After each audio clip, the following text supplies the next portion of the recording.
Hey guys, my name is Genza, and today I'll be your guide for completing the main Easter egg quest for the new Custom Zombies map Der East Declassified on Solo. Sorry that I sound tired, I just woke up.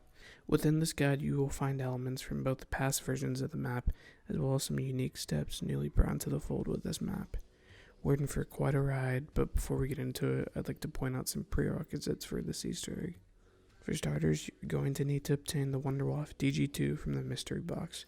There's not much to it. That is entirely based on how lucky your RNG is. You could get it super early or get it super unlucky and not get into the later rounds. Next up, you'll need to unlock the Pack-a-Punch machine, as it is required for the first step of the Easter egg, as well as it just simply being a necessity for any Easter egg guide. I would highly implore that you build the Ragnarok DG5s, as they will be extremely helpful in the later steps in the boss fight. Finally, I would highly suggest keeping your starting M1911. You'll understand later in the video. Now, let's get on to the guide. Step 1. The Flytrap Easter Egg. This is the step that should be familiar with World at War Zombies veterans.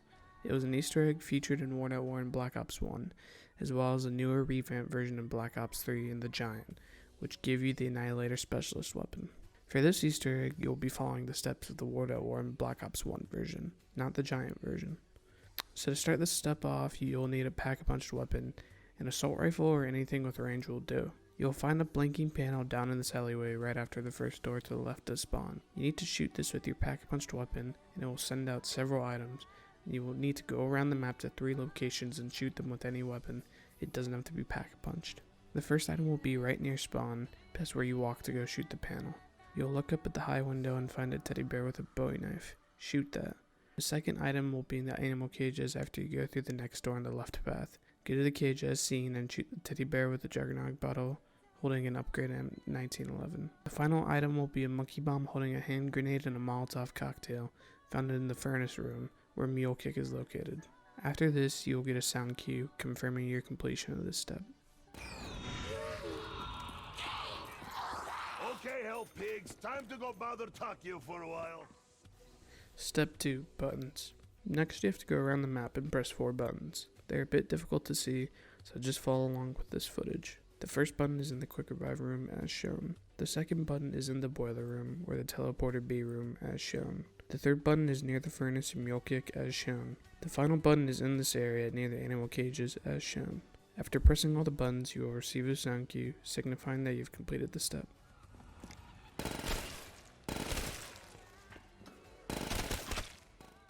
Step 3. Valves. I would recommend saving a zombie for this step, as it can be difficult with several zombies spawning and attacking you. Next, you have to go back to the Teleporter B room or Boiler room and interact with the valves. You have to stop each pipe from releasing steam one at a time, meaning you have to focus on one at a time, otherwise it will reset.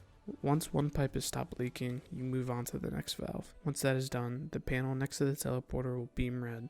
Interact with it to overload the teleporter, and then take it to the test chamber room and pick up the DG Sniper parts that will let you return. Once returning, make sure to pick up the Ragnarok DG5 part that will spawn in lieu of a power-up. Step 4. Electric boxes. Go to Teleporter A and go right up to the teleporter. With a Pack-a-Punch gun, shoot the 3 electric boxes in the following sequence. Then, overload the teleporter by interacting with the panel and teleport to Samantha's room. There, you grab the second and final part for the DG Sniper and are teleported back to Der East.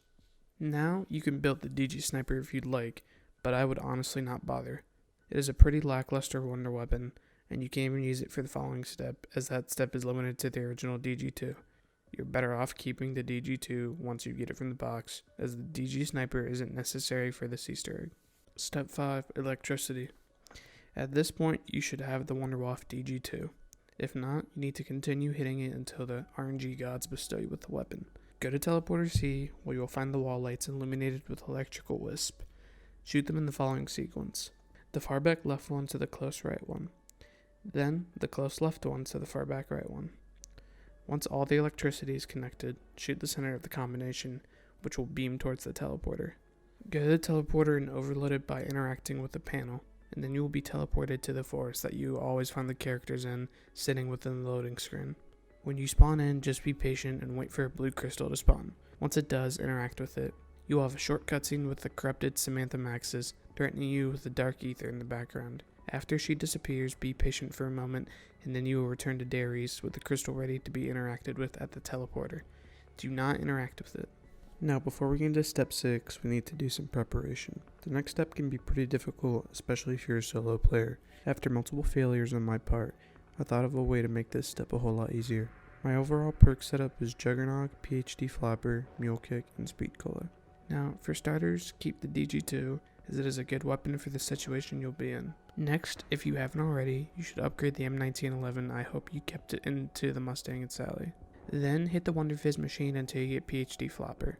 This is essential for a solo player, as in the next step you will constantly be locked in confined spaces, and this will be the ultimate weapon to make this process a whole lot easier. If you choose to follow my perk setup and have Mule Kick, find a good weapon of your choice to have. I had the PPSH and I found it to be a good choice, as it was powerful even without double tap and packed a lot of ammo. You should try to have all your weapons upgraded before you start this as well, to maximize ammo and damage, as ammo drops quickly in this step. Don't bother trying to save up for double pack-a-punch, as there is none in this map. You should have your Ragnarok DG5s, which you should use so that you don't burn through your Mustang and Sally ammo like nothing. At the time of making this video, I don't yet know all the locations for the Ragnaroks, but I will show you the locations in which I have found them so far. One location was here under the stairs leading up to Teleporter B. Another was here right before entering the room to Teleporter A. While those two parts could be found in several other locations, one part will always be guaranteed after you return from step 3. Once I find all the Ragnarok locations, I will upload a video to make finding these parts easier. Lastly, don't worry about getting a max ammo before you start this, as you are granted a max ammo and a full power at the beginning of the step. Step 6. Soul Crystal. Once you start this step, you will be on an infinite round, where zombies do not stop spawning. You have to follow the slow crystal around to several locations it will go to. You will have zombies attacking you on your way there. It is recommended that you try to maneuver around the zombies, and then shoot them with your Wonder Waff if you kept it. I would refrain from using your Mustang and Sallies and Ragnaroks outside of where the crystal stops and locks you down, but if needed be, use that to prevent yourself from downing. After completing certain areas, you'll be met with cutscenes. Watch them at your own pleasure, and then continue to follow the crystal. We'll go through 2 teleporters, and then up to the catwalk as the final standoff. Once you finish the catwalk, you have completed this step and will be granted with the rest of the perks. Step 7. The boss fight. After you've completed step 6, the panel should be glowing blue. If you feel you're ready, hold the interact button on it. Once you've entered the boss arena, you will be met with a cutscene of Ultimus and the corrupted Samantha Maxis. Then, the boss fight will begin. You will see that initially, Samantha is safeguarded by a protective shield, so at that point, the only thing you can do is run around. Thankfully, the area is large, so unlike Darius, you won't likely get caught in any corners. Samantha has several attacks. She will summon fiery rocks, and their zones of damage will be indicated on the ground. Avoid these and you'll be fine. She will begin to summon an icy storm, with the circles on the ground being your only safe spot. If you fail to get to it in time, you will slowly begin to freeze up and slow down. Don't get confused, when it comes to the ice storm, you need to be within the circle. Her last attack is attempting to shoot lightning at you. I never encountered a situation where I was actually hit by this, so it's probably if you stand still. As long as you are constantly on the move, you will likely be fine. You will also encounter these icy-like catalyst zombies. Try to keep your distance when killing them, as when they explode, they disorient you, and PhD Flopper does not negate the effects. Try to kill them from a distance, or kill them with your Ragnaroks, which negates their disorienting effect. I would suggest on the snow circles, you place down your Ragnaroks to keep yourself safe. The opportunities of beginning to damage Samantha begin with her items spawning around her. Destroy these items with one of your weapons, triggering dialogue.